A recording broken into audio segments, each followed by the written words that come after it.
Welcome everyone. We are live. There we go. Loads of people coming in. So thank you very much, everybody, for joining us again. Just check out the chat functions whilst we're waiting just for a few more people to enter the room. If you just want to put hi, hello, good morning, or whatever in the chat function, so we know everything is working. Technology is not always our best friend.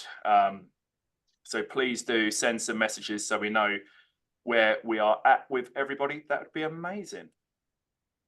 There we go. Loads of messages coming through. Brilliant.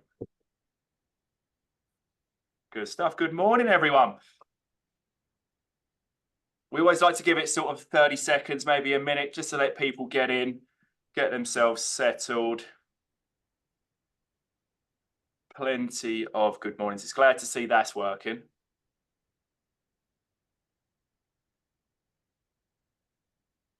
Good stuff.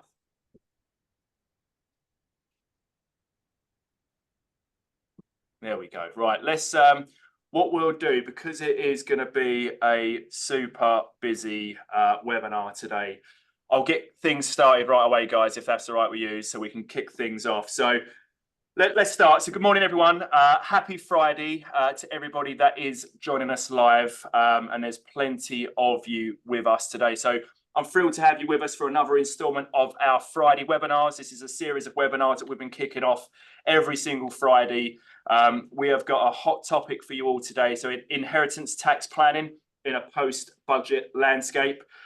We've got one more webinar lined up this year that I'll share the details on shortly. But we are nearly at Christmas. It's absolutely crazy. I have no idea where this year has gone again. As always, we have a few housekeeping notes to get us started.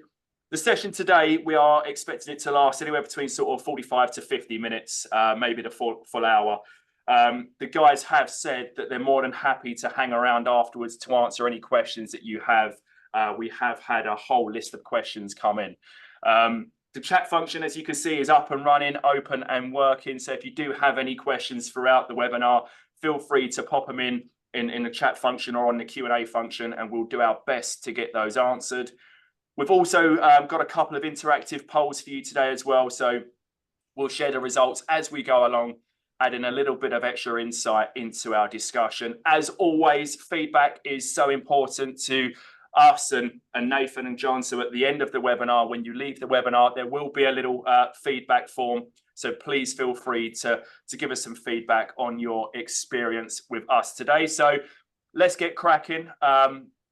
So just to tell you a little bit more about us to get things started. So I'm Lee, co-founder of the Financial Planning Club. Because we've got a really good mix of club members and non-club members here today, I thought I'd just tell you a little bit about who we are. So if you are a business owner looking to take your business to the next level, the club offers a tailored membership designed just for you. We provide everything from strategic planning to 3-year business planning to 90-day accountability sessions, helping you stay on track and work towards your business goals. And for everybody, we've got our communities. This is completely free. It's hosted on WhatsApp. It's split into 5 specialized groups offering peer-to-peer technical support and a chance to upskill alongside like-minded professionals. There will be links put in the chat as well to talk about, to help you join relevant things. So keep an eye out for that. So whether you're here as a member or just exploring with us today, we're glad to have you with us. You've got to be proud of what you get recognized for, right? So we have been shortlisted for a Professional Advisor Award, Best Support Services for Advisors. Everything we do at the club is about enabling businesses and advisors to be the best they can be, giving them all of the tools, resources, and community to do so. It just goes to show that being laser-like focused on what matters most to you and your business, it will not go unrecognized. So that's really proud for us to be recognized for that award. So thank you very much. Touching briefly on the club. So the club part of the business is a thriving community of business owners leading the way in financial planning. Everything we do centers around accountability and collaboration. So if you are ready to implement fresh ideas, create clear business plans, set those ambitious goals, and surround yourself, most importantly, with a network of like-minded business owners that are on a similar journey. We'd love to help you do just that and connect you with others as well. So grab some time with the club to see how we can help elevate you and your business.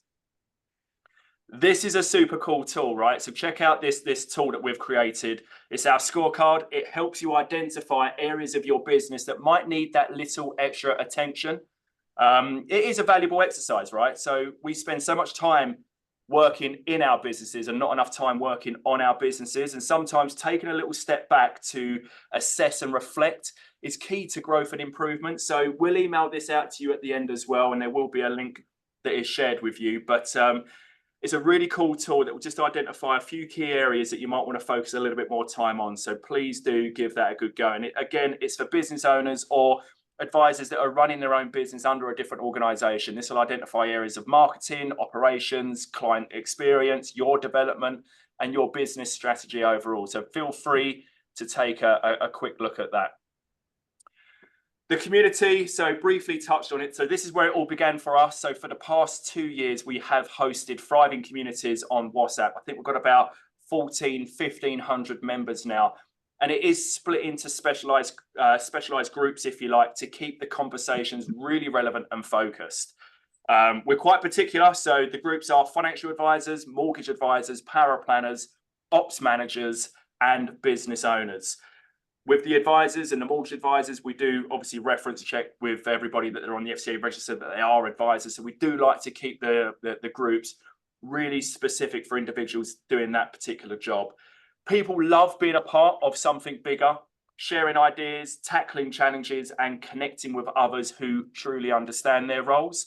The best part about the community, right, is without a doubt, someone has been there, done it, and got the t-shirt. They've navigated similar challenges, and they're more than happy to share those experiences with you.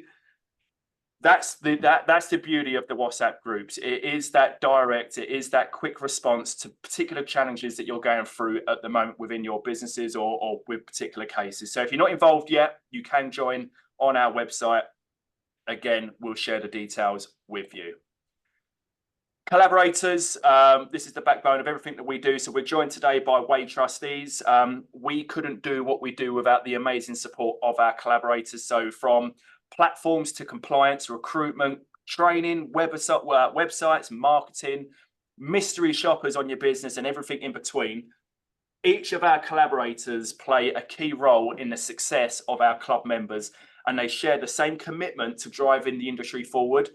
It's the expertise, the passion, and the innovation that make a real difference here as well. So again, thank you to every one of our collaborators. We're on the road again. So in 2025, April, we're going to kick things off. So along with our quarterly business owner roundtable, our face-to-face event is kicking off in spring 2025. So we're going to get the tax year end out of the way, and then we'll focus on making your business future fit for 2025 with a real growth mindset. Typically exclusive to club members, but we always allow for a small allocation of non-club members to come and hang out with us for the day.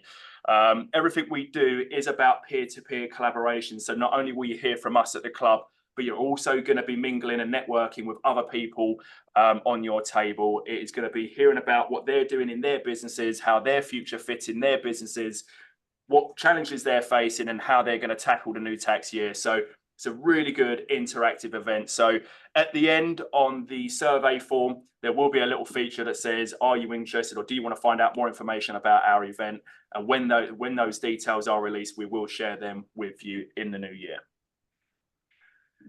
If we look at our webinars, so what's on next? So we have 2 very exciting webinars lined up. So in 2 weeks today, I believe it's the 20th, we have got the guys from Aspen joining us, and this is all things about building the ultimate guide to building a CIP, a centralized investment proposition.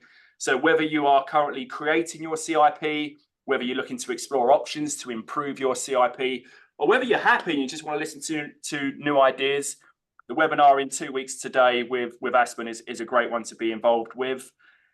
And then we come into the new year, believe it or not, and technology is transforming the way financial advisors approach financial planning. And this webinar with Timeline explores how cutting-edge tools can enhance your practice and improve client outcomes. So 2 really cool webinars. Again, we will share the link with everybody to join those webinars. I've just seen a note about, is the sound okay? If people are having trouble hearing us, do let me know. I think everything's working fine. Yep, John said it's fine. Brilliant. So look, that's enough of me. That's enough of the club. Let's get cracking with these guys, because they're the guys that you're here to hear, here to listen to. So starting with John. John has been with Wade Trustees now for over 35 years. Helping financial advisors with financial planning and inheritance tax solutions. So his depth of experience and dedication have made him a trusted figure in IHT planning. I've got here, John, a note particularly in the north of the UK. I think if I remember rightly, we've had this conversation about you are Birmingham and up, but I'm sure your knowledge is just as good for everybody down south, just for the southerners as well. All right. So, absolutely, yeah. Applicable across the UK. All the way across the UK. Nathan brings a unique perspective, if you like, to his role at Wade Trustees. So with experience as both being a financial advisor and on the provider side, his insights into both sides of financial services have helped him create a really effective strategy for IHT planning. So guys, over to you. Any technical issues is now out of my hands. It's now full responsibility for you to share your screen, and we will get this underway. So thank you again.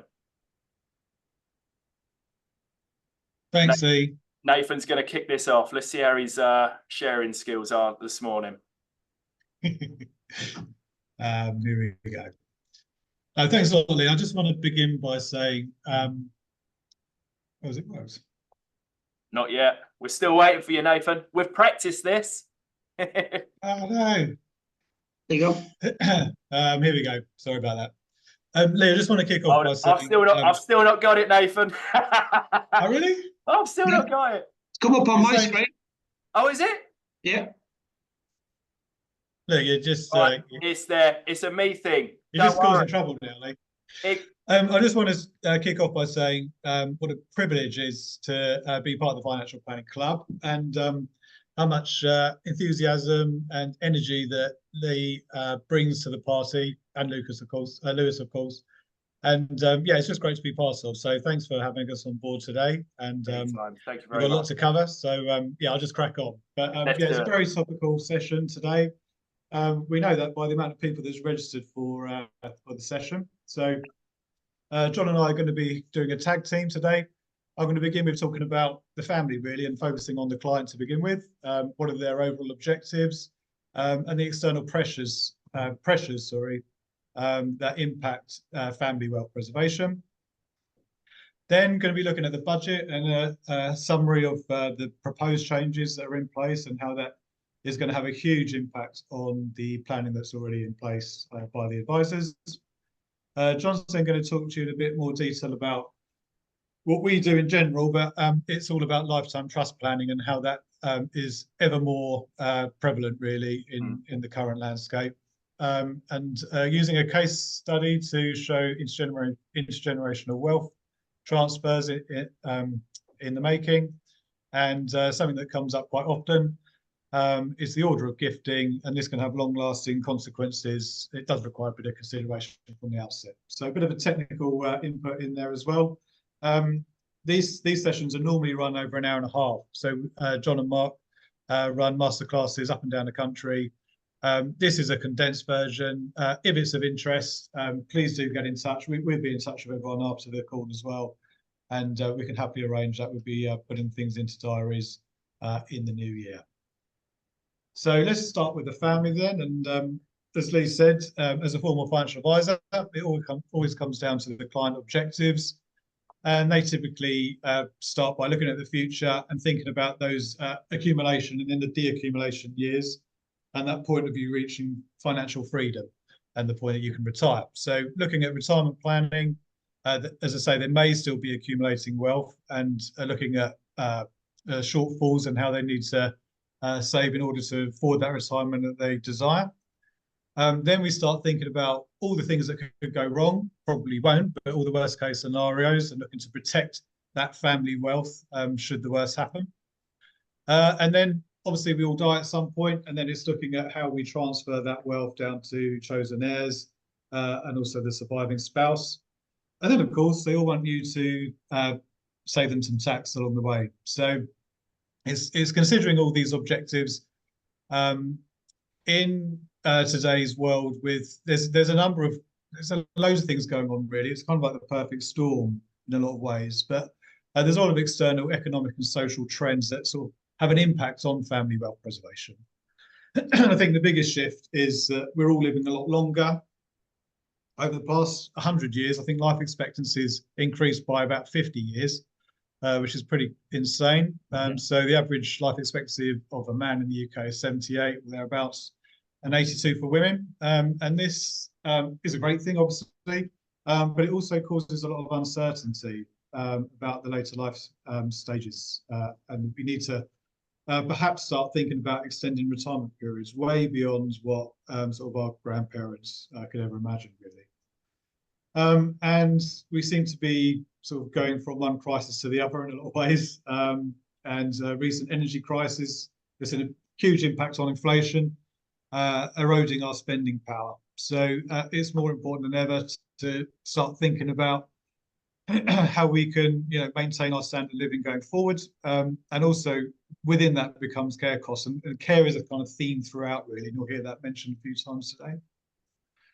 And then huge changes in property markets over recent years really fueled the value of everybody's estates, particularly sort of London and the southeast. And it's all about kind of the impacts of pushing those people into the IHT scope in the first place. And then it has knock-on impacts on the sort of younger generations and their ability to even get on the housing ladder in the first place. And that brings us on to sort of a newer phenomenon, which is intergenerational dependence. And we seem to have sort of a generation who's more reliant on inheritance because of the pressures of everyday life. They're probably saddled with student debt, perhaps, and also coupled with stagnant wages over the years. And then comes back to tax, quite often comes back to tax. Today we'll be focusing on inheritance tax and capital gains tax. But I think the UK is on course to hit the highest tax burden since World War II, in a general sense. So just this phrase, the bank of mum and dad, I thought it was quite interesting to delve into that a bit more and look at some stats. Bad news for us parents, I'm afraid. But the overall kind of net wealth of the over 65 market averages around 432,000. 75% of that age group own their own homes, compared to 39% of 25 to 34-year-olds. And that's dropping all the time as property prices increase and creating that barrier to get on the ladder. And that's fallen by 20% since the year 2000. So we know that gifting and helping family members is often an objective of clients, and it's becoming increasingly so. And 42% of the over 55 market have indeed helped family members. Typically, it's helped for deposits to get onto the housing ladder and the deposits for first homes, and that averages around the £25,000 mark. And average house prices, 3.6 million of those 20 to 34-year-olds, that's 28% of them, are actually still living at home, which is probably not so good news for parents. And even worse, we've got what is termed the boomerang generation, and that's kids that have left, they've probably gone to university and end up coming back. So there's real blurred lines between that dependent and codependency with adult children. And the whole backdrop to this is the increasing cost of living, cost of house prices, with the average house price increasing, even this year has gone up by nearly 3%. And then the wider picture is the what's often referred to as a great wealth transfer. And that's, over the next 30 years, I won't go through all these stats, but there's a huge amount of money that's going to be changing hands. So the figure that you see banded about is £5.5 trillion over the next 30 years. increasing IHT take on that money, 7 billion for the first time in the last calendar year. That's a £1 billion increase. Average IHT bill's gone up 11.5%. They estimate it's going to reach 15 billion in the next 10 years, which is pretty staggering. And it's an aging population. So by the year 2050, a quarter of us are going to be over 65. And then talking about care again, the cost of residential care and nursing care is ever increasing as well. So this represents a great opportunity for families and for advisors, but it's not without its challenges. And particularly in the advisory space, there's huge concerns about maintaining and retaining that client relationship and keeping assets under management. So this is based on some research done by the King's Court Trust, which do some interesting studies. And they reported that 33% of their advisors reported 33% of their clients are passing around 1 million to beneficiaries. This rises to 48% with IFAs of a certain practice size. And I thought this was really staggering, but 34% reported the 20% loss in assets under management within the last year. So this transition is already taken effect. Yeah. And the main reason that, or actually going back from that, the majority of them believe they understand the needs of the beneficiaries of their original clients, but very few in comparison are actually working with them. And that's basically often put down to why the assets don't stay within under management and leave the management of the advisor. Coupled with consumer duty. So as we know, consumer duty includes foreseeable harm. Foreseeable harm includes detrimental tax implications, also access to money as well. So it's really something that can't be ignored. So if we've got assets which are continuing to grow and accumulate within a client's estate, subject to ultimate inheritance tax, it's something that we're bound to address. And also access to money to pay for care further down the line is key. And that could also be considered a foreseeable harm if a client's moved into a position where they can't sort of access money to fund that care cost.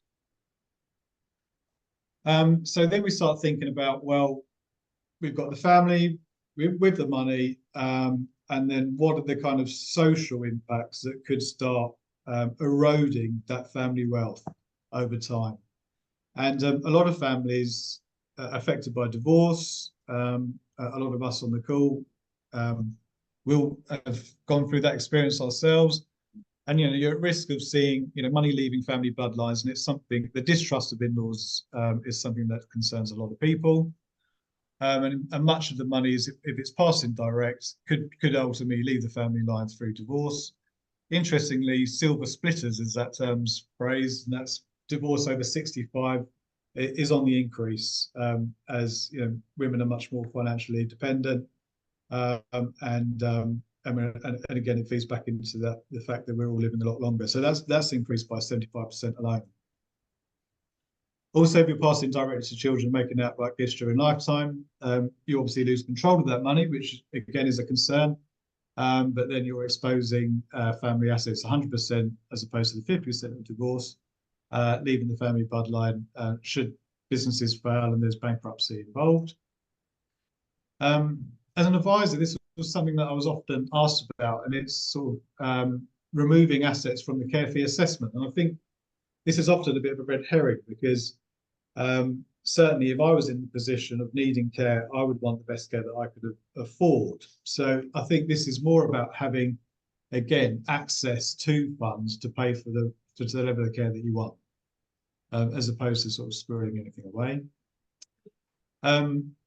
Along the theme of divorce, sorry, it's not very cheery. I'm painting a very sort of depressing landscape of the country. But sideways disinheritance, with blended families, extremely common. It's probably more unusual, my kids at school to not have blended families as you get older. But this can cause instances of sideways disinheritance, and it's it's something that's affected a good friend of mine. His grandfather was quite wealthy, lost his wife relatively young and remarried. And he died, and she was a bit younger than him anyway. So there's been decades of the second wife, if you like, still alive. And over that time, the relationship within the families deteriorated. And what's actually going to happen is the grandfather's money will ultimately end up with the second wife's children, as opposed to his first wife, without the planning in place. And then finally, the transfer of wealth, if it passes directly from person to person, it's actually the assessment to inheritance tax each time, which could see the biggest depletion of value. And yeah. Before we move on, if we can just go back to the last slide, if that's all right, I just want to run a quick poll that we do, just a bit of an RC audience situation here. If their wealthy clients are concerned about the cost of residential care as well. So it'd be interesting to see and to hear from the people that are on the webinar now. So the results are going to come in. I'd love to get 100%, and we are rocketing to that at the moment. So that's really cool. So if we can keep those responses coming in. So are your wealthy clients concerned about the cost of residential care? Because you said this come up a lot when you was an advisor, right? Yes, yeah, exactly. I think it's always the fear of the sort of the future and the worst case scenarios that can happen. Fortunately, most of us won't need long-term care, but yeah, you see lots of scenarios that way, and huge amounts of money that's spent. Yeah. So look, we're having a really good response to this poll. So we are pretty much 70% of people are participating. So thank you very much.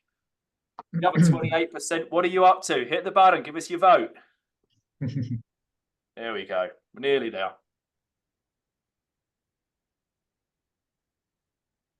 That's cool. Look, well, yeah, we've got 75% of people that are for 76. It's going to be an ongoing thing. So what we'll do, we'll just share the results of that. And I think when people still add their vote, I think it still adjusts. But it's over 200 responses now. So that's really, really cool. So if I just end that and then share the results for everybody to see, you could 76% of people are saying, yeah, absolutely, their wealthy clients are concerned about the cost of residential care. So does that surprise you, Nathan, would you say, or is that what you'd expect? No, yeah, that would be a concern for a lot of people, for sure. Perfect.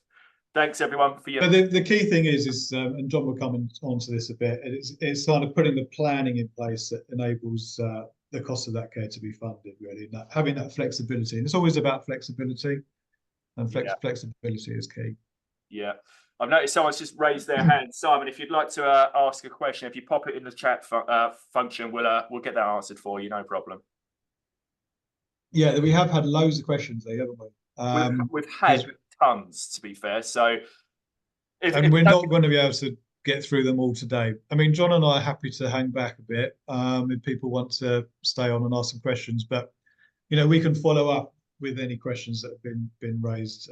Yeah, that'd be good. Yeah, because like we said, we've had tons of questions come in here. So if people do want to, fire them in the chat, we'll do our best to get them answered. Or you said we'll hang around after. If not, we'll do a bit of an exercise at the end.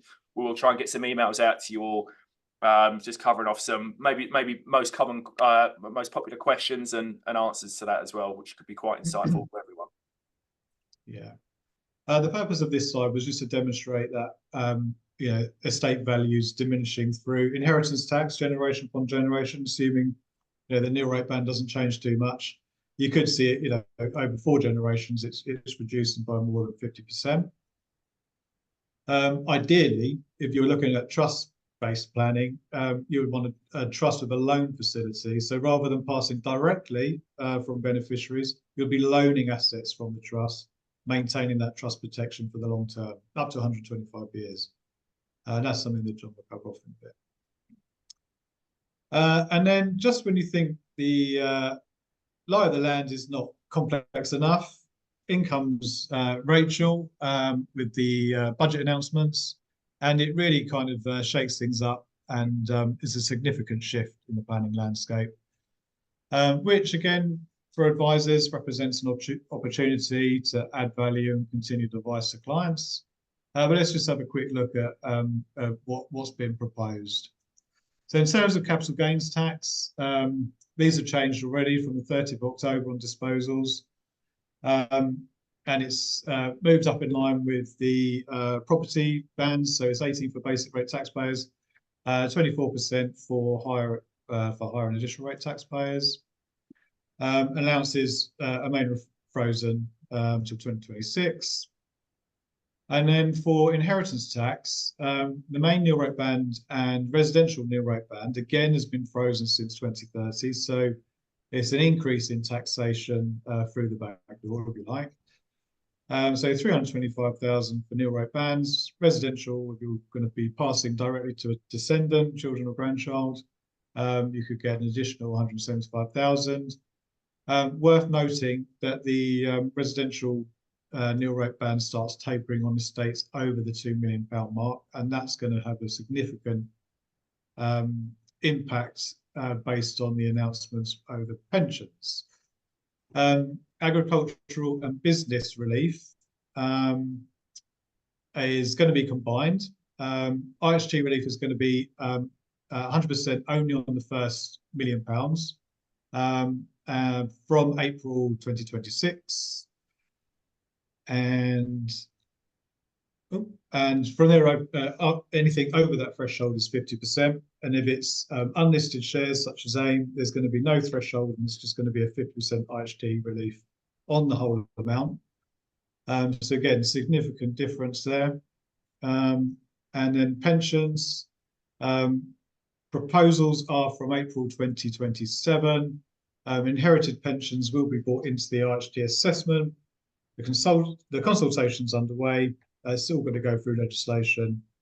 And the way it's going to work is that the pension scheme administrator is going to report and pay the inheritance tax. So they need to speak to the sort of personal representative on the estate and give them the information that they need in terms of the pension holdings. They need to then calculate if there's any residential nil rate band, any nil rate band that could be used to offset against the tax. And then the pension company will ultimately pay it. It can't be done any other way from the beneficiary, for example, because then we're going to be starting to trigger income tax in terms of accessing that pension to pay the tax. So yeah, so it's all change effectively, and it's then going to bring in a huge amount more of estates into the inheritance tax net. And as I say, it's going to affect all of the estates with the residential nil rate band as well. By doing this, the government have forecasted a big increase in the inheritance tax take, but this is on the assumption that the clients haven't had the brilliant advice that they're going to receive at the back of today's call and start putting the right planning in place to sort of prevent that from happening. So what does this all mean? So it puts a greater importance on lifetime gifting into trust. There's less reliance on the spousal exemption and the need for first death planning, because there's no indication that the business relief and agricultural relief bands are transferable. And it's going to mean that we're going to have to reconsider all existing estate or IHT planning advice that's been given. It's often, pensions are a long way away from what they were designed to produce, and that was, to provide a retirement income. They've been clearly being used for the wealth transfer of estates.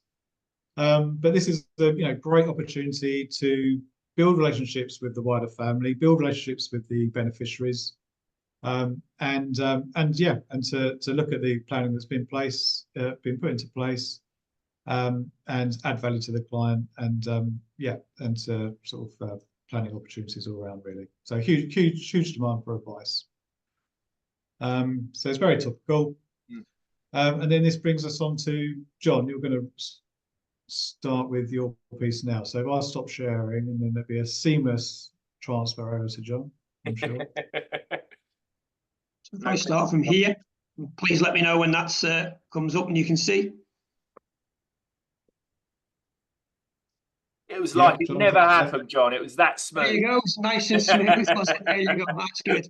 So if you look at a typical way client, most of our clients are 55 plus, mostly in the 60s. And again, that goes back to what Nathan was saying about that accumulation of wealth and where most of the wealth in the UK is held, and it is by that age group. Most have got children and grandchildren, which is why they're interested in doing inheritance tax planning in the first place. Most of them are just pre or post retirement, and often professionals or business owners, and that's one of the reasons why they've accumulated such wealth. Most of them are looking to remove excess capital, and that's often come recently inherited from parents. And again, if that was inherited within the last 2 years, the first thing that we would look at and with the advisor is a deed of variation possible to take it away from the estate of that individual immediately and never have touched their estate. That could go into a discretionary will trust, of which the people who are about to inherit the money could still be beneficiaries as well as their children, but as I say, would never have touched their estate. If we're beyond that 2 years, that then means we can't use a deed of variation, and at that point they're going to have to do the planning themselves, which is going to use inter vivos periods to remove capital from the estate. People are inheriting money much later in life than they have in over previous generations because people are living longer, and it's not uncommon for us to find people inheriting money in the 50s, 60s, and sometimes into the 70s if the parents are living into the 90s or even, knocking on 100. And they're often in a position where they're saying, well, I don't need this money. I've got a significant estate and enough money to support myself anyway. So ideally, I'd like to take this away from my estate and do a complete generation skip. And again, that's something that could potentially be done with a deed of variation or the type of trust planning that we're going to look at in a minute. They've often sold the business, and at that point, they've lost their business relief. So now they've converted something that was IHT exempt into something which is now cash and therefore isn't IHT exempt. So they could use things like rollover relief to go back into business relief assets if that suits their risk profile, etc. Or they might start to look at gifting and trust planning, and that's obviously where we come in and do the things that we do with regards to trusts. We've got people downsizing. So again, as children are leaving home and people are sort of empty nesters, as it were, they're downsizing their property, they're releasing cash, and then they can start to do planning with the cash that they've released. Some people are selling second homes or buy-to-let portfolios, etc. as well. A massive area for us for planning is ISA portfolios. It is not uncommon for us to find people who've got £1 million plus in an ISA portfolio, and that is nice and tax efficient until the day you die. Unfortunately, the day you die, it's all coming into the estate for the IHT calculation. The beauty of planning with the ISA is, of course, there's no CGT consideration to take the money out. They can look at planning, and the type of trust that we're going to look at could invest in identical portfolios they were invested in an ISA portfolio, but via the trust, and therefore getting all of the future growth outside their estate and hopefully the capital as well over the course of the inter vivos period. And then trusts can also receive money from excess income. So provided you can prove you have surplus taxable income, and we look at the rules around that in a moment, people can gift money away and it's immediately exempt from their estate. Now, the biggest area for us for that to date has been final salary pension schemes. That will change with regard to the changes that have been announced in the budget, and it'll be all pension funds, not just final salary schemes. Our big client base for the excess income trust is retired medical professionals of one description or another. It's again not uncommon for us to find people who've got £100,000 a year plus of index-linked pension income, which is a phenomenal pension income, I hasten to add. The highest one I've seen thus far is a retired chief exec of a FTSE 100 company who had £365,000 a year of index-linked pension income, and understandably said, I cannot spend this is coming in too fast. That's all started to accumulate inside the estate, just exacerbating an existing IHT problem. So if we can take this excess income away, that's ideal. The other areas are things like investment income, so dividend income, earned income from salaries, and also rental income. All of that can be used to support surplus gifts from normal expenditure. So if we look at the types of trust that we're involved in, one of them is a loan trust, and I often relatively disparagingly refer to this as pedestrian planning, because you are loaning a sum of money to the trustees. That sum is never leaving your estate because you've only loaned it to the trustees. So there's no gift involved. You've literally just loaned that money to the trustees. So the red bar is showing that the settler is taking that loan back in piecemeal over time, therefore reducing the loan that's due back to the estate. And then the blue bar is showing that the growth is outside the estate immediately. Now, where we often use this is a holding vehicle. So for a client who's got significant life expectancy, so if we look at our typical client is around 60, 65, which is 20 odd years average life expectancy. They have the ability to use and recycle their nil rate band every 7 years. So what we're looking at is earmarking. Let's use the nil rate band in another trust we'll look at in a moment. But everything over and above that from a capital perspective will park in a loan trust. That means they've got all of the growth immediately outside of their estate, but they've still got access to the loan. If they ever need any money, this would be the first port of call. You take loan repayments back because the loan's still sitting inside the estate.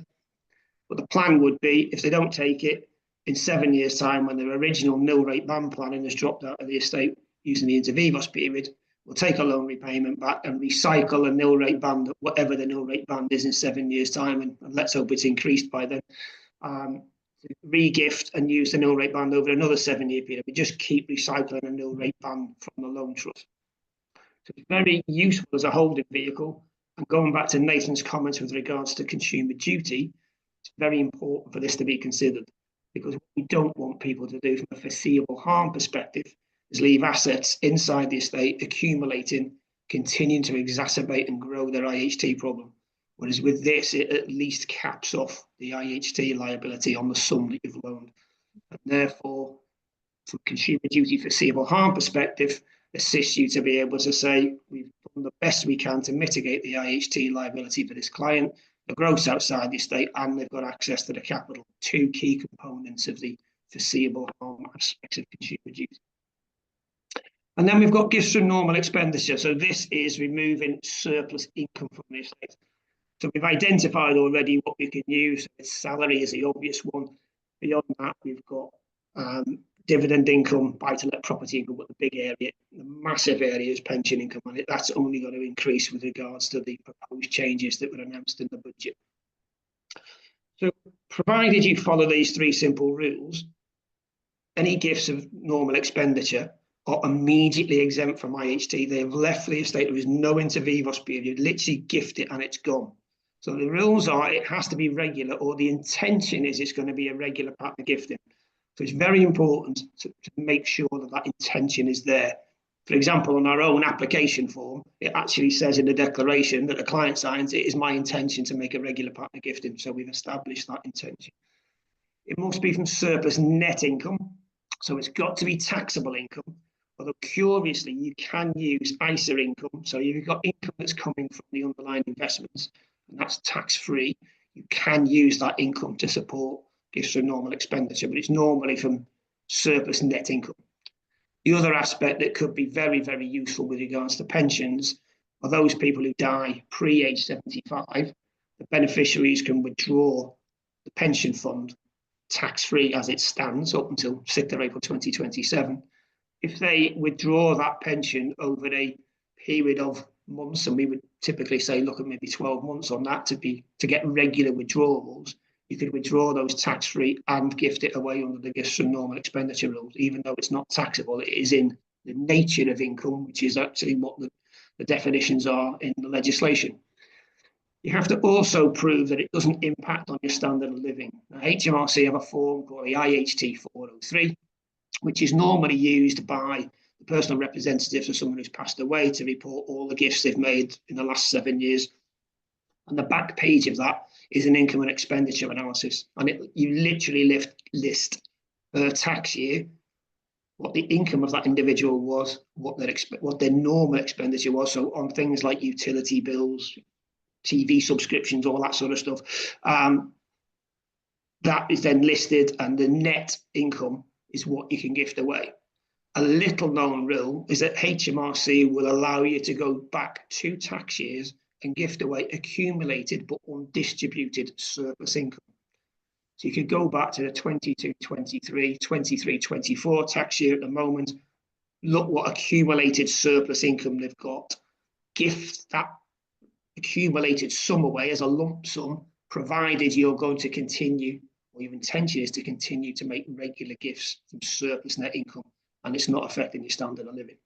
So we've produced a dynamized Excel worksheet, which will basically do the calculation for you. Per tax year, you just input what their income and expenditure was, and it will auto-calculate what they can gift away. And we've literally just taken the exact same fields off the IHT 403. So if anybody would like that, please let us know and we'll gladly send that to you. So these rules have been around since 1984, but they are probably the most underutilized IHT mitigation strategy. Now, we don't like to think that 1984 was a long time ago, but it is now 40 years ago. So the rules have been around for a long time, but massively, massively underutilized. And what we've done at Ways is wrap a trust around it. So ordinarily, people have gifted away cash. You give away cash, as Nathan said before, you've lost control and access to it. Whereas if we put it in a trust, we can park it between ourselves and the beneficiaries, and we can each benefit from it. That's precisely what we've done. So we've given away money for a number of years. It's all IHT exempt, but we've wrapped a trust wrap around that. And what we've got with this trust is the potential to have a deferrable reversion back to the settler, the person that set the trust up for the 5th anniversary. So they can't touch it for the first 5 years to go back to the settler. Their circumstances change and they suddenly needed an income. For example, they went into care. You could start to pass that money back to them from the trustees. If they don't need that money, the trustees can defer it to a later date, and there are no tax consequences of that because the settler and or settler's spouse stroke civil partner could not be the trustees. We have an in-house professional trustee service, so it isn't a gift reservation of benefit because the trustees decide whether that money is going back to the settler based on the advice we receive from their financial advisor as to whether the client needs it or not. So if they need it, they can have it. If they don't need it, we'll just leave it in the trust and we just defer the reversions and they just stay within the trust and there's no tax consequences of doing that. But the other big benefit is the ability to make loans or appointments to beneficiaries. Now, loans is underlined for a very specific reason. If you appoint money from the trust, the money is exited the trust and it can never come back into the trust. It's now in the hands of the beneficiaries. And we go back to those social impacts that Nathan mentioned about divorce, care fees, bankruptcy, the beneficiaries having their own IHT liabilities. If we appoint money to them, it's all adding to their estate or their asset value and therefore is attackable in the event, for example, they get divorced. Whereas if we loan money to them, the beneficiary signs a loan agreement with the trustees. That loan can be non-interest bearing with no repayment schedule, and the trustee's discretion can be outstanding for the rest of that individual's lifetime. So they've got the use of the money from the trust, but it's a debt, not an asset. And therefore, if they get divorced, they go bankrupt, they need care, they've got their own IHT liabilities, it's all netting off against their estate and asset value. And that's how we can protect that wealth as we pass it through the generations. So Nathan shared a slide before showing that the wealth halving over 4 generations. And then he showed a slide where that £1 million cascading through the generations as loans. And that's exactly what we do with this trust. We just loan money to successive generations. So we loan money to the next generation. The loan remains outstanding for the rest of their lifetime. On their demise, it's netting off against their assets and their estate for probate and IHT purposes. Once probate is granted, then their estate can be wound up, the trust can be repaid, and we loan the money to the next generation. And we just keep doing that for the whole of the 125-year inter vivos period. If we get to the end of that 125-year inter vivos period and there's money still in the trust, it then has to go out to the beneficiaries that are surviving at that time, and it has to be appointed out. Won't be my problem, I hasten to add, but that will be, the situation if we get to the point where there's still money in the trust at the end of the 125-year perpetuity period. And again, if the rules haven't changed, somebody could then start the planning all over again. And then we've got dealing with capital and getting this outside the estate. Just a quickie, before we move on to that slide, I'd be quite keen to know from the attendees how many of their clients do have surplus income, on a ratio of, up to 25 to 50, how many of your clients do have surplus income? What are you expecting from this poll, guys? What would you expect to see the results? Where would you expect that? I'd expect to see probably, it depends on the age of the client bank, to be honest. I mean, the older the client bank, the more likely they are to have it. The opposite to that are those people, obviously, who are younger age range who are earning a lot of money. So I take an example of a professional footballer, for example. They've got exactly the same pension rules as the rest of us. So most of them are going to be limited to only being able to put £10,000 a year into a pension, which if you're earning £300,000 a week is beer money, isn't it? I mean, it's negligible. Yeah. So they've got a lot of surplus income. They have a relatively short career. They earn a lot of money in a short period of time. They have a long time retired. They can't touch the pension. So anybody playing professional football now won't be able to touch the pension till age 57, for example. So if they're very lucky, they might finish their professional career at 35, but can't touch the pension till 57. So, what are they going to do? So this type of planning is, something that they could be involved in. So you get real disparity. You've got the older age range that have got accumulated income and they've got lower liabilities, and therefore they're more likely to have surplus income. And then you've got people at the younger age range who've got very high salaries and tech entrepreneurs and all those sorts of people who've got huge surplus income, but could be severely limited on what they can put into pension. So this could sit alongside a pension to be able to give them that access and control. So I'm not surprised by that figure of, that we've come up with in regards to, how many have got surplus income, because it is a huge scenario, but very few people are using these rules. Yeah. Honestly, is the most underutilized IHT mitigation strategy. And if people are not using them, they're just accumulating ever increasing amounts of money inside their estate and making their IHT problem worse. So we really do need to start to take this away.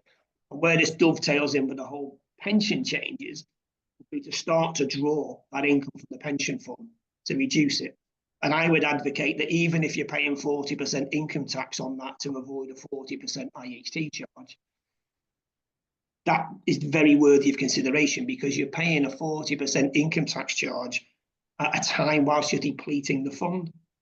But if you've got a 60-year-old who's got 25 years plus life expectancy, and that pension fund just continues to accumulate inside their estate, they're going to be paying 40% IHT on a much bigger fund value, which is obviously a much bigger figure in monetary terms. The tax rates are the same, but the monetary amount is massively different, and it could have a huge impact on the availability of things like the residence nil rate ban. And we'll look at that in a minute, and I'll talk about that in a second. We've had a couple of questions coming whilst we're on the surplus income. Yeah. I don't know if you can see them. Have you got time? So can you use the capital withdrawal from the investment bond as your surplus income for this gifting? No, because that's a tax deferred withdrawal. So you're getting 5% tax deferred from that. That's returning capital. So from the calculation, you just have to ignore that completely. Okay, makes sense. And there was another one just above that. Is there a maximum rate at which a non-taxable person, spouse died age 74, be drawn down to create surplus income? No, there's not a minimum, no. So the minimum to go into our type of trust planning, we'd be looking at 30,000 a year. It would be a sort of typical sum. Some of them are much higher than that. But we'd be looking at those sorts of figures to go into trust. But it isn't a minimum sum. I mean, you could draw 5,000 a year and just gift it away, directly to beneficiaries, as long as you can prove it's surplus, doing that analysis of your income and expenditure to say and demonstrate that it is surplus. One of the beauties with regards to planning with the pension fund, looking at now, would be in a situation where you've got a pension fund sat to one side with hundreds of thousands of pounds set in it, and then you've already supported yourself with your existing income sources. If you then suddenly start drawing your pension, you can very easily demonstrate that surplus because you didn't need it previously. You only started to draw it now. So provided it then sits in with that income and expenditure analysis, that's absolutely fine. Likewise, there's no maximum either. Just seeing that question there. Very, very good point. Yeah, you can put an unlimited amount of surplus income in, and it will be immediately exempt, provided you can show that it's surplus income and it's not affecting your standard of living. So you follow those three rules we looked at. So it's net income. Your intention is you're going to continue to gift it away. over multiple tax years, and it doesn't affect your standard of living. You can give an unlimited amount of money away. So if somebody's got £1 million a year of surplus income, they can give it away, and it's immediately outside their IHT assessable estate. Interesting. One last question on this subject whilst we're here. What about whole of life policy as an alternative to protect pensions? Perhaps a mix and match, bit of both. Yeah. So again, you could use gifts from normal expenditure to support premium payments for a whole of life policy written under trust, I hasten to add, to then cover the death, not the death benefit or the tax on the IHT charge on the death benefit on the pension. So yeah, that can be done. But again, you would want the gifts from normal expenditure to be able to support that. And bear in mind that quite a lot of whole of life policies these days have got a reviewable premium. So, tend to look at a guarantee premium if you can get it. It will be more expensive at outset, but then should be, less expensive over the term of a contract. Whereas a reviewable premium, of course, you could see a hike in the premium at older age ranges when you really need it. Yeah. What I'm going to do, just for the purpose of people, because I know we're coming up to 11 o'clock, and I can appreciate people might have appointments and meetings thereafter. So I'll pause any more questions until afterwards, and then I'll come back. Chris, I'll come back and I'll get those questions answered at the end. But for the purpose of people that want to see the presentation, if you guys are happy, would get the rest of the info over to people, and then we can hang about afterwards and have a bit of a Q&A session, if you like. Yeah, sure, yeah. Just don't want people missing out if they've got meetings, Yeah, absolutely, yeah. So if we then we can follow up to gifting capital. Oh, my screen is frozen for some bizarre reason. Don't know why that is. There we go. This is about gifting capital up to the nil rate band. So what we're looking at here is a chargeable lifetime transfer not exceeding 325,000. So you don't then hit that 20% entry tax charge. You would be charged anything above 325,000.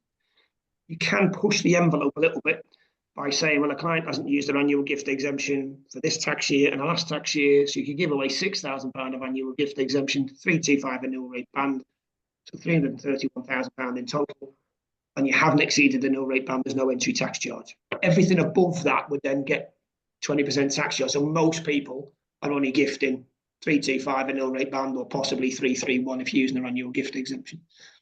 So what we do there is we typically split those assets down into a series of parcels, and we use 10% parcels because our trust, for example, invest directly in collectives, so they're not income tax assessable, CGT assessable trusts. So the 5% tax deferred rule doesn't apply to these trusts. You're using CGT allowances of the trust. If you split it down to the 10% of the fund value each year that could potentially come back, that keeps the maths nice and simple for the client. And it's normally, way in excess of what they actually need. So we would, as trustees, work with the advisors to decide whether the client needs it. And if the client says, well, actually, I don't need 10%, but I wouldn't mind 2%, well, we'd release 2% of the fund value back to them and defer the 8% to the following year.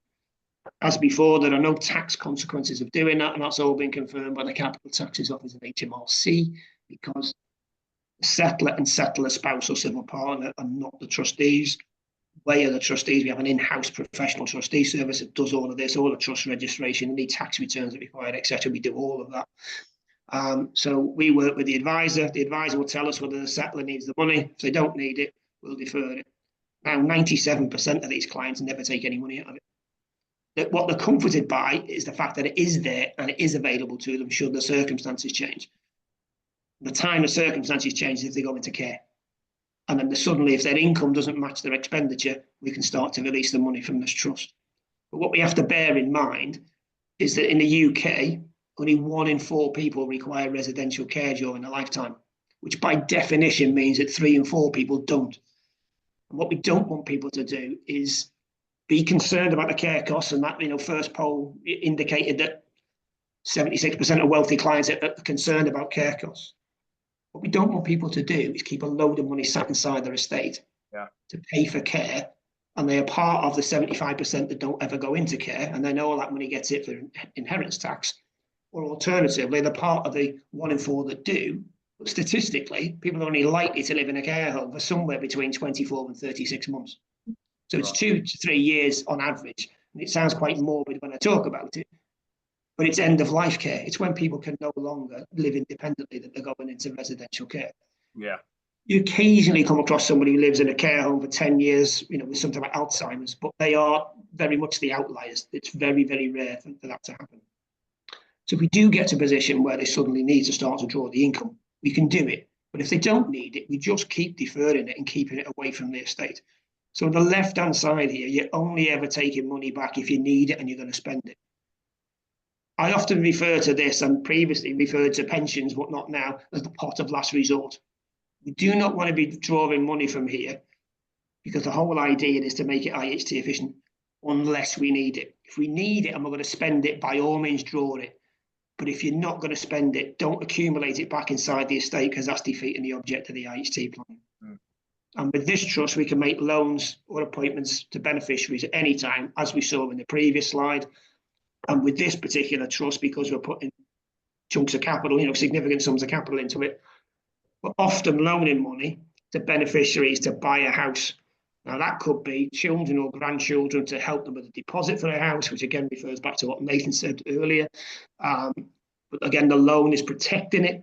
So loaning enough money to pay a deposit on the house. If there's a mortgage involved, we would be second charge. So the lender would take first charge. So if anything goes wrong, they get their money first, and we would be second charge on it. We've also lent money to beneficiaries to pay a significant proportion of the mortgage off, particularly as lots of people, as we know, are coming to the end of fixed rate deals, and the interest rates are going up, the repayments are going up, they're under pressure. Loan money to the beneficiaries, non-interest bearing, no repayment schedule. Just pay a chunk off the mortgage and take that pressure off and bring the payments down. And occasionally, and fairly frequently actually, we loan money to beneficiaries to buy a house outright, no mortgage. So mum and dad have got the money where they could give the money directly to the children. If they do that, they've got the same intervenors clock we have with this trust. But we just landed, £325,000 in the beneficiary's estate. We might have given them an immediate IHT problem. But the other thing that would do is it also exposes that money for the rest of that recipient's lifetime to divorce, care fees, IHT, bankruptcy. Whereas if we do it this way, we put the money in the trust, we've got exactly the same intervivos period, and the trustees loan money to the beneficiary to buy that house outright with no mortgage, no interest, no repayment schedule. We've now protected that wealth for the rest of that individual's lifetime. So if they get divorced in 30 years' time, well, there's the loan agreement. It's not my money. I owe £325,000 back to the trust. Now, wealthy people really like that idea of being able to protect their wealth. And if we think about, then going back to the start of my bit of the presentation, when we start to look at the type of planning you can do, if we're using loan trusts every 7 years to keep recycling this nil rate band, we could have hundreds of thousands or potentially millions of pounds in trusts like this. And the key is to start the planning early and not leave it until people are in their 70s and 80s before they start the planning. The younger they start the planning, the more flexibility they understandably need, because none of us know what our needs are going to be over the next 20, 30, 40 years. But if we've got all this flexibility we can see here, we can start that planning earlier. We can say to people, you can give this money away because you're not waving bye-bye to it completely. If your circumstances change, we can start to get the money back to you. If you don't need it, we can leave it where it is and it's growing outside of your estate. And if your beneficiaries ever need any financial assistance, for any reason, we can get the money to them and we'll typically loan it to them to protect that family wealth into generation. So if we have joint settlers, so Mr. and Mrs. are looking to put money into trust, we would always do on the right-hand side where they do two separate trusts. And the reason is because if you look at the left-hand side, if you have a joint settler of trust, Mr. S passes away, Mrs. S survives, we've got no additional flexibility. Whereas on the right-hand side, when Mr. S passes away, we can appoint Mrs. S to the appointed class of beneficiary on Mr. S's trust, and we can loan money to the surviving spouse. Now, I always use two examples here, and the examples I always use are my own parents. So if my dad had passed away before my mum would have seen a massive drop in pension income because the predominant pension benefit was on my dad, and not unusual for that generation. But my mum's income would have halved. And suddenly, if mum would have needed income and dad had a trust, we could loan money to mum. Mum's got the use of the money to support her income, but she's now accumulating a debt against her estate for IHT purposes. And then on her demise, that's netted off against the total estate, reducing the IHT liability. And if people have used the spousal IHT exemption, on first death, anything up to the nil rate band can go out to the beneficiaries. Everything over and above that goes over to a surviving spouse or civil partner using the spousal exemption. No IHT to pay, but the surviving spouse is the one that's left with a big IHT problem. And it's crystallised on their death unless they remarry. And that goes back to what Nathan said before about sideways disinheritance. If it gets crystallised on second death, what we want to be able to do is give the surviving spouse the income they need to support themselves. But if we can do that from the deceased spouse's trust with loans, that's building debt against their estate and reducing the IHT liability on second death.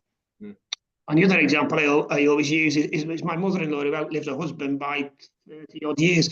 So in the event that all the assets transferred over to the surviving spouse and they live much longer than the first to die, at a time where we've got nil rate bans and frozen thresholds, more things dropping into the estate that weren't pre-budget, it's only going to make the IHT liability worse. So again, if we can loan money to a surviving spouse to reduce that IHT debt, or liability, should I say, that makes an awful lot of sense. So single settler plans gives you more flexibility than a joint settler plan, is the upshot of that, really. And then the optimum order of trust settlements. This is absolutely crucial to maximise the availability of the nil rate band. So what we would do is settle, if you're starting with a blank sheet of paper and the client hasn't done any trust planning or gifting history previously, this is the order, the optimum order of gifts to maximise the availability in nil rate bands. So you first do a loan trust because you're not gifting anything away. Secondly, you do gifts from normal expenditure because that is an exempt gift. And then you do a chargeable lifetime transfer. So what we call it the way inherited gift trust. That's the one we just looked at, which is a chargeable lifetime transfer gift and uses an inter vivos period. Then you could do potentially exempt transfers after that. You want to do them as close as possible to the chargeable lifetime transfer, and a day after, literally a day after, is perfect, because a potentially exempt transfer within the inter vivos period of a chargeable lifetime transfer extends the inter vivos period of the chargeable lifetime transfer for the date of the pet. And I'll explain that in much clearer form in a second. But that's the optimum order of the gifts and the settlement of the trust. If you do it in that order, items 1, 2, and 3 will all have a nil rate band, a full nil rate band to offset against the trust fund value at every 10-yearly periodic charge assessment. Because what you do is on the first one, you look back and say, did the client establish any other discretionary trust in the preceding 7 years? No. So that gets a full nil rate band. The second one reaches the 10-year anniversary, and that literally could be the day after. Did the client settle any discretionary trust in the preceding 7 years? Yes, but it was a loan trust, so no gift was made. So the second trust gets a full nil rate band because that was an exempt gift. And then the chargeable lifetime transfer gift of 325 nil rate band reaches its 10-year periodic charge the following day. Did the client establish any other discretionary trust in the preceding 7 years? Yes, there were 2. One was there's no gift at all. One was an exempt gift, and therefore that they don't accumulate with the third trust, which then gets its full nil rate band as well. Every 10 years, all of those trusts would have a full nil rate band. You muddle the order up and put number 3 first, only that trust gets a full nil rate band. The other 2 don't get it. So it's absolutely crucial to get the ordering of the trust settlements in the right order where you can. If they've already done something, that might muddle the order, but what we need to be aware of as advisors is what impact that has, and that's where our specialism is, and that's where we can help. To, explain that to a client if it needs explaining. Trusts settled on separate days are not related settlements. So those 4 settlements or trusts at the top there, you could literally settle those on 4 consecutive days. If you do that, those trusts are not related settlement, and therefore they don't accumulate with each other. If you set all those 4 trusts up on one day, they all accumulate as one big gift. So it's crucial to get the ordering right. As I say, if you literally set those trusts up on 4 consecutive days, they're all separate trusts. They are not related settlements, and therefore they all get a nil rate band each. If we look at the 14-year-old, this is massively misunderstood, and it's something that will and inevitably does catch people out. So if we look through it graphically, this is how it works. So it occurs when a pet is made within the inter vivos period of a chargeable lifetime transfer. And it extends the inter vivos period of the chargeable lifetime transfer from the date of the pet. So if we look at this as an example, let's say somebody makes a chargeable lifetime transfer gift or made a chargeable lifetime transfer gift on the 1st of May 2024. That means the inter vivos period on that, the 7-year period, expires on the 1st of May 2031. But if they make a potentially exempt transfer on the 30th of April 2031, so the day before the chargeable lifetime transfer gift was going to fall out of the estate, they've therefore made a potentially exempt transfer within the inter vivos period of the chargeable lifetime transfer. So if they don't survive until at least the 30th of April 2038, when the PET inter vivos period expires, the chargeable lifetime transfer is still in the estate for the IHT calculation. And this will and undoubtedly has caught people out. And you don't have to gift a significant sum of money. As soon as you're above your annual gift exemption of £3,000, you have made a PET. So if somebody gave away 325 an ill rate band on the 1st of May 2024, like in that example, and then on 30th of April 2031, they made a PET of £5,000, not a significant amount of money, but the £2,000 above their annual gift exemption, they've made a PET, and they've suddenly had a big impact on that chargeable lifetime transfer. And what happens if that gift fails? So in this example, the settler dies before midnight on the 30th of April 2038. You go back to the original PET date, and then you look back 7 years from there to see if there's any chargeable lifetime transfers that then get dragged back into account. And that's why it's called the 14-year rule, because literally you're right on the borders in this example doing that. So it's important, and I would say vital, that in a client report, if a client is making a chargeable lifetime transfer, and in all our draft report is in bold type to the client, that they do not make any further gifts above annual allowances unless they talk to the financial advisor first. And then the financial advisor and us can help explain what the situation would be if they made that PET. Bearing in mind the type of trust that we've looked at, it's often they need to get some money to the beneficiaries. Well, let's get it out of your existing trust. Don't make additional gifts. We've got trusts that can loan or appoint money. So let's do it that way. And let's not throw a spanner in the works with the planning. Leave it 7 years before you start making any PETs. Or you keep the window really narrow, like we saw with those 1, 2, 3, 4. If you made a PET the day after you've done a chargeable lifetime transfer, you've only extended the inter vivos period by a day on the chargeable lifetime transfer. So it's not likely to be a problem. You just don't want this yawning gap, as we've got here in this example of right up to the limit of the 7-year period. Yeah. And this is a salutary tale. This is a real life case that I was involved with right from the outset. Wet the whistle, John. Yeah. So yeah, that's better. Yeah. So this is I say a real life case. So Dr. and Mrs. P each gifted £100,000 via our flexible inheritance plan, now called Inheritance Gift Trust, on the 24th of February 2014. The date is very important. Note the date. Tragically, Dr. P died of COVID on the 23rd of February 2021, so less than 24 hours before the inter vivos period would have expired on his gift. Which then meant that, his wife's plan dropped out the following day, saving £40,000 in IHT. Because Dr. P died before midnight on the 23rd of February 2021, his £100,000 gift wasn't successful and therefore used £100,000 of his nil rate band. The total IHT assessable estate was £985,000 at that point. But because he'd lost £100,000 of his nil rate band, the trust, because the gift hadn't been successful, only £225,000 of his nil rate band passed over. So the total nil rate band and residence nil rate band available to his wife was only £900,000. So the estate value was over the threshold. Had he survived less than 24 hours to get to the 24th of February, the nil rate band would have exceeded, or the available nil rate bands would have been £1 million and exceeded the value of the estate. His wife's got the ability to make further gifting to reduce that. But I know that advisor had been talking to the client for several years about IHT planning, and the client had put it off and put it off and put it off. And sadly and tragically, it didn't work for them because they left it. So it's key for people who have got the capacity and the ability to do it, particularly with the flexibility that we've shown today, to get on with the IHT planning where they can. particularly as we now know more and more assets are going to start falling inside the estate, and particularly the pension fund. There's been an awful lot of talk about double taxation on the pension fund. But what most people have missed out on is the impact it'll have on the residence nil rate band.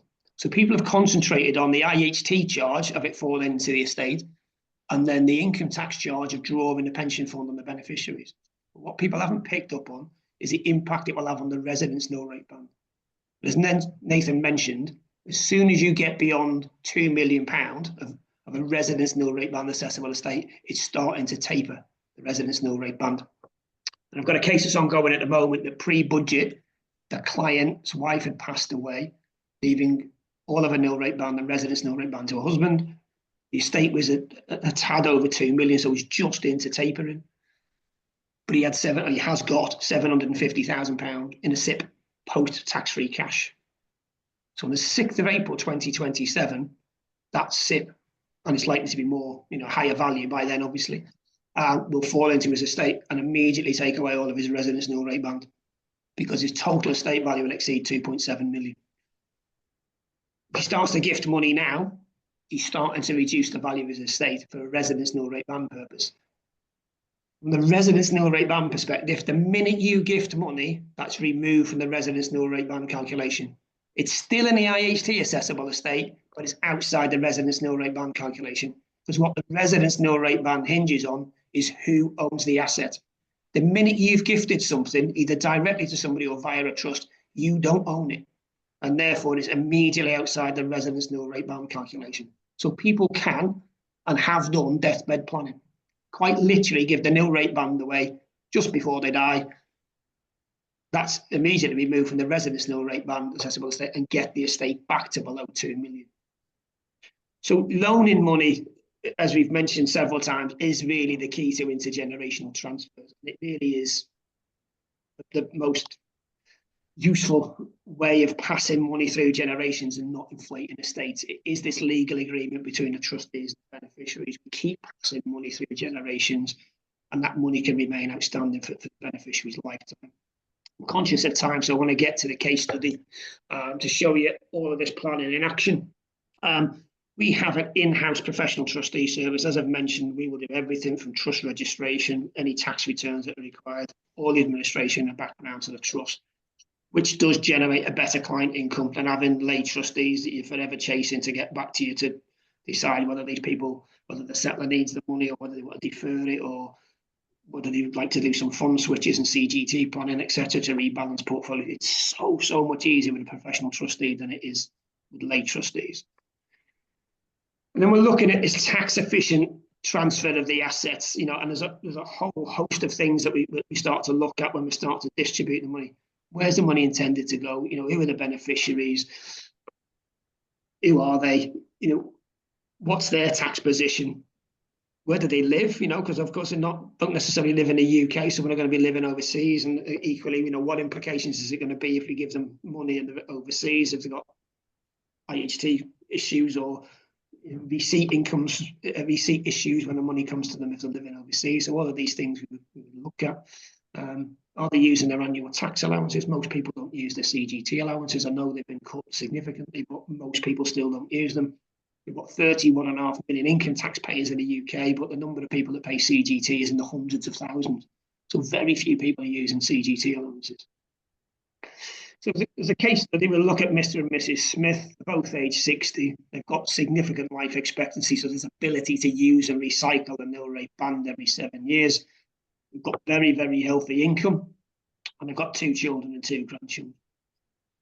If we look at their IHT assessable estate, and this is a contrived case study, I hasten to add, to demonstrate the point, their estate is at 2.7 million, which means they've got no residence nil rate band. It's all tapered away. So all they've got is 325 each, which means their IHT liability on this estate is 820,000. Now, historically, people might have looked at an ISA portfolio and said, well, we can put that into an AIM ISA, and that takes it out of the IHT trap once it qualifies for IHT exemption after 2 years. But of course, from the 6th of April 2026, it's only going to get 50% IHT relief because it's an unquoted. And it has no impact whatsoever on the residence nil rate band. you've still lost all the residence nil rate band, because with an AIC you can't put it into a trust, and therefore Mr. and Mrs. Smith still own that money, and it's still part of the residence nil rate band assessable estate, although they might qualify for some IHT exemption going forward on the asset. But if we combine all that planning like we looked at, so we put money into loan trust, you haven't gifted anything away, you've got to get the growth outside. We use the gifts from income inheritor trust, as we call it, so use gifts from normal expenditure to be able to gift away £60,000 per annum. And we use the trust to use the nil rate band and annual gift exemptions. Lo and behold, we can get the estate immediately below the £2 million. Because again, as soon as you've set those trusts up and you've made those gifts, the money's exited the residence nil rate band assessable estate. And literally overnight, we've saved them £140,000 in IHT because we've clawed back all of their residence nil rate band. Now, if they wanted to create more headroom, because we're very close to the £2 million threshold at the bottom there, instead of making the loan trust gifts or some of all of those loan trust gifts, they could make some pets the day after the way inherited gift trust is set up. And therefore, they're reducing the value of the residence nil rate band assessable estate even more because they're making gifts and not just loans. That's the type of planning we get involved with. So we sit down with the advisor, we look at a case, we look at the client's assets, we look at what, the shape of their assets and where they've got the money and what they're looking to achieve. And we will sit down with the advisor and work out the most effective way to help them to mitigate their estate whilst making sure they've got access to money and we're getting as much as we can outside the estate. And then from a consumer duty perspective, from a foreseeable harm aspect from the advisor, we're optimising the IHT planning, but we're making sure they've got access to money so that we're complying with all of those things.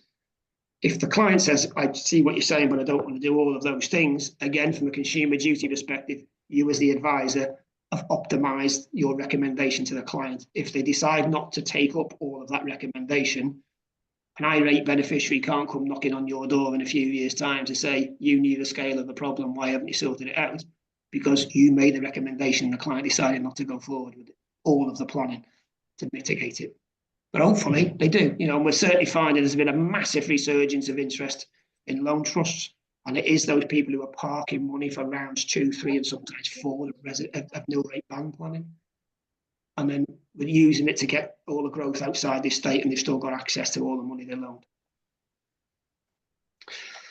And then we've got 2 routes to market at Way. So they've got the Way Inheritor Trust Collection, and that's for financial advisors who are happy and comfortable giving trust advice, and they do everything. And then we just do all the trustee administration in the background. Or there's the Acrobat model, which is a referred business model. So if somebody wasn't confident with trust, we could actually set the trust up for the client. We'd hand the advisor an investment client back.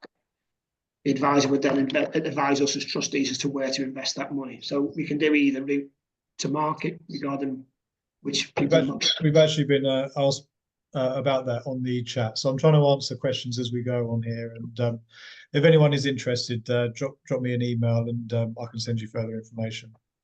Yeah, thanks, Nathan.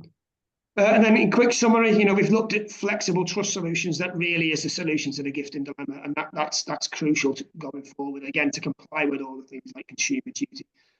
We've got this in-house professional trustee service, which makes sure we keep complying with the Trustee Act and the 50 Anti-Money Laundering Directive and trust registration service, and all those things that we have to be aware of. Our trust is CGT assessable assets, which was a question earlier about the 5% tax deferred withdrawal, etc. We don't use that. We use trust-based planning. And then, sorry, the poll just popped up. Yeah, let's put the last poll running while you run through this slide. Yeah, mate. No problem. Yeah. And then we've got the loan facility. The loan facility is massive. That is the key to intergenerational wealth transfers, to stop money accumulating in estates and making IHT an intergenerational problem. Just keep loaning money to successive generations. And on their demise, it comes back into the trust as a loan repayment, and we loan it to the next generation. That is the best way to protect family wealth.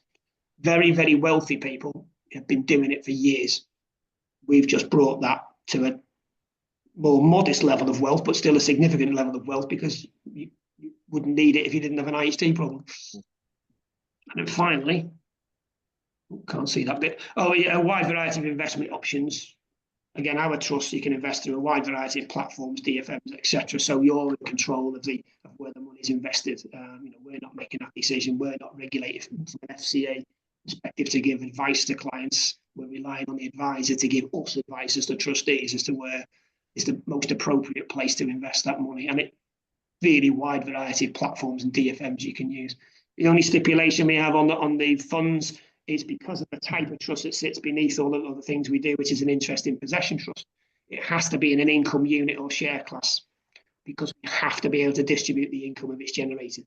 That's the only restriction we place on the investment. So it can be in any fund that's got an income on or unit or share class, a wide variety of platforms, DFMs, etc. And then it's all about helping to advise that intergenerational transfer. Trust-based planning immediately lends itself to a situation where you've got the option, and not the option, the ability to talk to those clients who are going to inherit this wealth, because mum and dad or grandparents put this in place to save you having to pay the inheritance tax, so more wealth is passing to you. But we don't want to just pass all that money to you now, when the parents or the grandparents pass away, because that's just going to land money in your estate. There's a whole variety of ways in which you can protect and preserve that, and we want to talk to them about that. Stops this leaking out of assets under advice from advisory firms if they're now engaging with that next generation. Over 50% of our trusts remain in existence post-demise of the settler, the person that set it up, because the next generation normally, very often, don't need it. They're saying, I don't need it, don't give it to me. But leave it invested, leave it in a trust. And when my children start to get to an age when they start to need money to buy properties, that's when we'll start to access a trust and we'll loan it to them. We won't give it to them, we'll loan it to them so we can protect that family wealth. So it does help to keep those assets under advice intergenerationally. And I think that brings us to the end. Well, just looking at well-rounded solutions, looking at lifetime planning. And then, of course, the obligatory compliance slide. So I don't know if there's any further questions. We've had lots in the chat. So yeah. I've just answered as we've gone, really. But, really interesting stuff. And everyone seems to be really engaged, which is fantastic. Incredibly. It's a really good session, guys. I think people have took a lot from that. They really, really have. And thank you for your time. I know a lot of people will be saying thank you. If anyone wants to hang around and ask both Nathan and John any questions, please feel free to hang around. We have had a question pop up. Are you able to run through other tax implications such as periodic charges, also any income or CGT inside the trust? Want to pick that up? I think if James is still here, it'd be good to get that answered for him. Appreciate a lot of people are making a move. They've spent an hour. I think the message is, if it's of interest today and you want to know a bit more, we'd be happy to come back. And as I said, John and Mark are running masterclasses up and down the country next year, and if you want to book one into your practice, we'd really welcome that opportunity. Absolutely.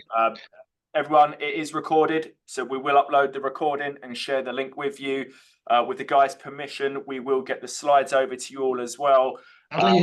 Nathan's mentioned that CPD certificates are upon request, so again, just reply to either us or the guys requesting your CPD certificate, and we'll try and get that sorted for you as soon as we can.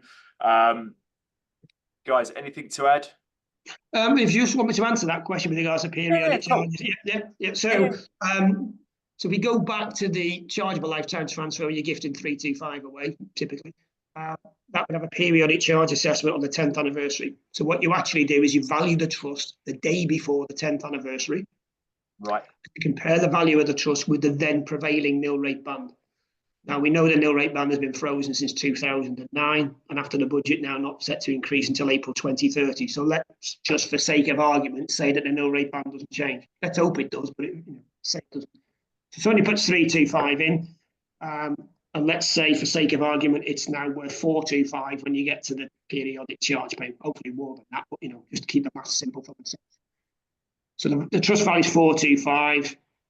The nil rate band is 325. You're £100,000 above the nil rate band. At the moment, the periodic charge is 6% on the excess. You've got a £6,000 tax liability of a periodic charge, which the trust pays. Settler doesn't pay it, the trust pays it. That's paid out from the trust assets. Then you would have exit tax charges applying to appointments, but crucially not loans, but appointments to beneficiaries in the next 10 years, depending on how many quarters have elapsed since the 10-year periodic charge. So the tax calculation is a bit long-winded because you've got 40 quarters that you've got to calculate over if you're passing money out on a month-by-month, quarter-by-quarter basis. So it can be a bit complicated, but the tax liabilities are relatively negligible. So it's not too much of a concern, particularly when you compare it with the growth you've got and all the money's outside the estate from an IHT perspective. So you say 40% on all of it, the 6% tax charge every 10 years is not a whole heap of beans, to be honest. And looking at it from an income perspective, any income that comes back into the trust is taxed for basic rate tax on the trust. So if it's dividends, it'd be 8.75%. If it was interest, it'd be 20%. And then we would offset any income against expenses. So trust expenses, DFM fees, investment management fees, if applicable, well, investment management fees certainly, and advisory fees can all offset against that. If we're then left with a residual income, that has to go to the interest in possession beneficiaries and their proportion as stated in the trust deed. And if the settler is still alive and they are a higher or additional rate taxpayer and they've used their personal savings and dividend allowances for the year, they would be liable for higher rate tax on the income that's been generated, the gross income that's been generated, with the tax credit that the basic rate's already been paid. We would then issue them with an R185 form to tell them exactly how much and what they need to put on their tax return. They would pay the higher rate tax on that. So that's why we would deal with the income if it comes in. Again, typically most people are going for growth orientated portfolios, so they're not generating lots of income. The idea is to grow the money and keep it outside the estate rather than generate income. So we don't tend to have much of a problem with lots of income that's being generated. But if it is, that's how we would have to deal with it. So hopefully that answers the question. So I know it's a bit long-winded and a bit technical, but hopefully that answers it. James, I hope you hung around for that one. I hope you're still in here, James. I tell you, it'd be disappointing if you've left. Yeah, be asking questions. So fast forward. Chris said great answer. Thanks, Chris. Yeah, thanks. Anything else? Anyone else want anything answered whilst we've got the guys here? All good, James. Thanks. Pleased you're still here. You got your answer to your question. Yeah, it's all just about CPD, guys, and links and everything in between. Good session. Thank you very much for everybody that joined us. We've still got 130 plus people hanging around. Any other final questions? Lee, will you have a list of people that attended? Yeah. I'll share the list with you guys for everybody that. Because we could just send the. Yeah, absolutely. Thanks, Paul. Thanks for your time. Thanks for sharing your morning with us.